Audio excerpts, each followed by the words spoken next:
कंगना रनौत और कृति सेनन के बीच आजकल एक विज्ञापन को लेकर ठनी हुई है। वजह है उस एड में कृति सेनन के कपड़े। कंगना ने कपड़ों पर आपत्ति जताई तो देश में इस पर एक विमर्श चल पड़ा। धीरे धीरे अब इस मुद्दे ने पॉलिटिकल रंग भी ले लिया, क्योंकि राहुल गांधी भी कृति के कपड़ों के समर्थन में आ गए हैं। सबसे पहले विवाद समझ लीजिए। कृति सेनन ने जिस विज्ञापन में काम किया उसकी स्क्रिप्ट राखी के त्योहार के इर्द गिर्द है। विज्ञापन में कृति हैं, उनका भाई के रोल में एक एक्टर दिख रहे हैं। कंगना को आपत्ति है कृति ने राखी के मौके पर कपड़े अप्रोप्रिएट नहीं पहने, यानी ठीक वाले नहीं पहने। कंगना ने कृति के कपड़ों की तुलना अंडरगारमेंट से कर डाली।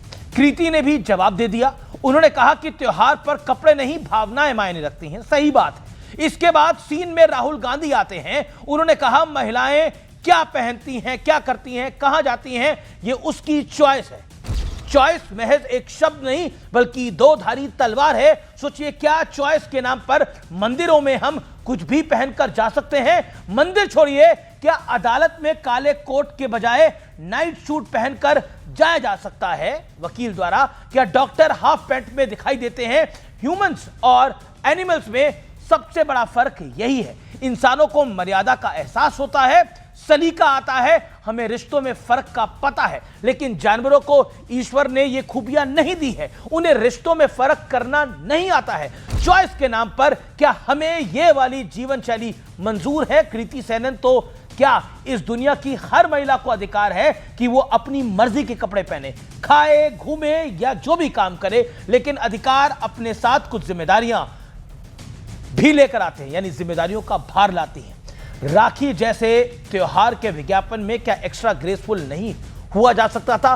कृति अपने पर्सनल स्पेस में राखी के दिन क्या करती हैं और क्या पहनती हैं, इस पर कमेंट करने का किसी को कोई अधिकार नहीं है, मुझे भी नहीं। लेकिन पब्लिक स्पेस का ख्याल रखना चाहिए। पैट्रियार्की एक सोच है या फिर जिम्मेदारी का एहसास? कल चॉइस के नाम पर कोई आपके पर्सनल स्पेस पे घुसेगा तो क्या आपको मंजूर होगा? यह बात सिर्फ कृति सेनन या महिलाओं पर ही नहीं बल्कि इस दुनिया के हर पुरुष पर भी लागू होती है।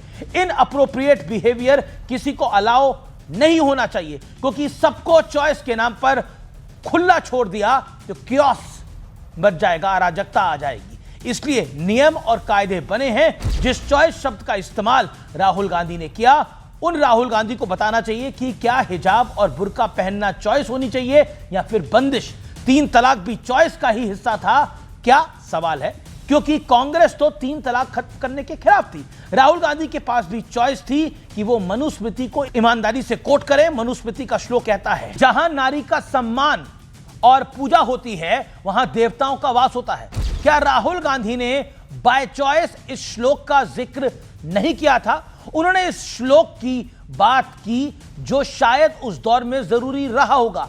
आज वक्त बदल चुका है, दौर बदल चुका है और वक्त के साथ संविधान में भी संशोधन होता ही रहता है। संशोधन का मतलब यह नहीं है कि 1950 में अपनाया गया संविधान आज इररिलेवेंट हो गया है, गलत है।